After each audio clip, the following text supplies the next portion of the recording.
ಎಲ್ಲರಿಗೂ ನಮಸ್ಕಾರ. ನಿಮ್ಮೆಲ್ಲರಿಗೂ ಗೊತ್ತಿರೋ ಹಾಗೆ ಸಿದ್ಧಗಂಗಾ ಮಠದ ಜಾತ್ರೆ ಸ್ಟಾರ್ಟ್ ಆಗಿದೆ. ಅದರಲ್ಲಿ ಮೆಡಿಕಲ್ ಎಕ್ಸಿಬಿಷನ್ ಇದೆ. ಸಿದ್ಧಗಂಗಾ ಸಂಸ್ಥೆಯ ಡಾಕ್ಟರ್ಸ್ ಎಲ್ಲಾರೂನು ಪ್ರತಿಯೊಬ್ಬ ವಯಸ್ಸಿಗರಿಗೂ ಅರ್ಥ ಆಗೋ ರೀತಿಯಲ್ಲಿ ಡಯಾಬಿಟಿಸ್ ಬಗ್ಗೆ ಎಕ್ಸಿಬಿಷನ್ ಇಟ್ಟಿದ್ದಾರೆ.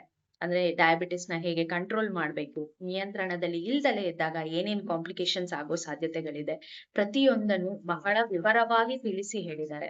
ದಯವಿಟ್ಟು ಎಲ್ಲರೂ ಹೋಗಿ ನೋಡ್ಕೊಂಡ್ ಬನ್ನಿ.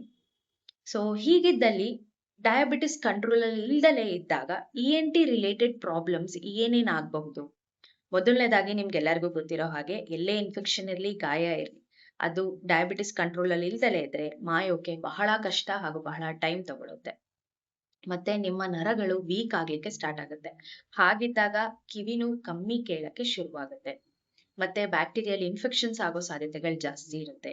ಫಂಗಲ್ ಇನ್ಫೆಕ್ಷನ್ಸ್ ಬಹಳ ಕಾಮನ್ ಆಗುತ್ತೆ ನಿಮ್ಮ ಶುಗರ್ಸ್ ಕಂಟ್ರೋಲ್ ಅಲ್ಲಿ ಇಲ್ದಲೇ ಇದ್ದಾಗ. ಅದು ಕಿವಿಲಾಗಿರ್ಲಿ, ಮೂಗಲಾಗಿರ್ಲಿ, ಗಂಟ್ಲಲ್ಲಾಗಿರ್ಲಿ. ಎಸ್ಪೆಷಲಿ ಕೋವಿಡ್ ಟೈಮ್ ಅಲ್ಲೆಲ್ಲ ಬ್ಲಾಕ್ ಫಂಗಸ್, ಮ್ಯೂಕೋರ್ಮೈಕೋಸಿಸ್ ಬಗ್ಗೆನೂ ನೀವು ಕೇಳಿರ್ತೀರಾ. ಹಾಗೇನೆ ಹಲ್ಲು ಪದೇ ಪದೇ ಇನ್ಫೆಕ್ಷನ್ ಆಗ್ತಾ ಇರೋ ಪೇಷಂಟ್ಸ್ ಅಲ್ಲಿ ಶುಗರ್ ಕಂಟ್ರೋಲ್ ಅಲ್ಲಿ ಇಲ್ಲ ಅಂದ್ರೆ ಅದು ಮುಖಕ್ಕೆ, ಕುತ್ತಿಗೆಗೆ ಬಹಳ ಬೇಗ ಸ್ಪ್ರೆಡ್ ಆಗುತ್ತೆ. ಅದು ಆಬ್ಸೆಸ್ ಆಗೋ ಚಾನ್ಸಸ್ ಸಾಕಷ್ಟಿರುತ್ತೆ. ಹೀಗಾಗಿ ನಿಮ್ಮೆಲ್ಲರಲ್ಲೂ ಕೇಳ್ಕೊಳ್ಳೋದು ಇಷ್ಟೇ. ದಯವಿಟ್ಟು ಮೆಡಿಸಿನ್ಸ್ ನ ಕರೆಕ್ಟ್ ಆಗಿ ತಗೊಳ್ಳಿ, ನಿಮ್ಮ ಶುಗರ್ಸ್ ನ ಕಂಟ್ರೋಲ್ ಅಲ್ಲಿ ಇಟ್ಕೊಳ್ಳಿ, ಡಯಟ್ ಕರೆಕ್ಟ್ ಆಗಿ ಫಾಲೋ ಮಾಡಿ, ಹಾಗೂ ನಿಮ್ ಕೈಲಿ ಆದಷ್ಟು ವರ್ಕೌಟ್ ನ ರೆಗ್ಯುಲರ್ ಬೇಸಿಸ್ ಅಲ್ಲಿ ಮಾಡಿ.